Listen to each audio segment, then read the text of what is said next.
دو جہاں کے شہنشاہ کا پیارا پیارا ہے کلام،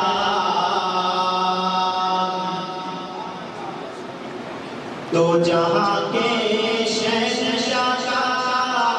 پیارا پیارا ہے کلام، جو پڑھے قرآن اس کا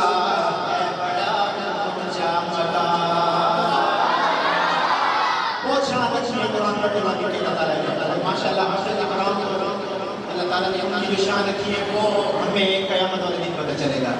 اللہ تعالیٰ ہمارے بچوں کو حافظ قرآن بنائے۔ شاعر کہتے ہیں کہ دو جہاں کے شہنشاہ کا پیارا پیارا ہے کلام، جو پڑھے قرآن اس کا ہے بڑا اونچا مقام، جو پڑھے قرآن اس کا ہے بڑا اونچا مقام، دو جہاں کے شہنشاہ کا پیارا پیارا ہے کلام، جو پڑھے قرآن اس کا ہے بڑا اونچا مقام، اور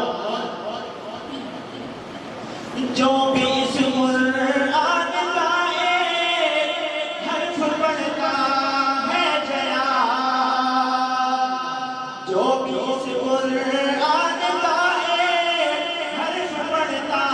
ہے جیا، زندگی 10 نیکیوں کا اس کو ملتا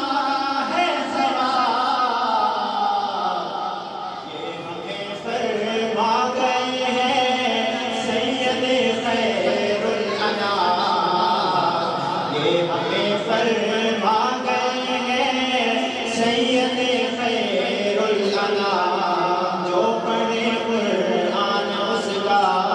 ہے بڑا اونچا مقام، جو پڑھے قرآن اس کا ہے بڑا اونچا مقام۔ کل قیامت کے دن ایک حافظ قرآن کی اللہ تعالیٰ نے کیا شان رکھی ہے، تو شاعر اس شعر میں پیش کرتا ہے۔ شاعر کہتا ہے کہ حافظ القرآن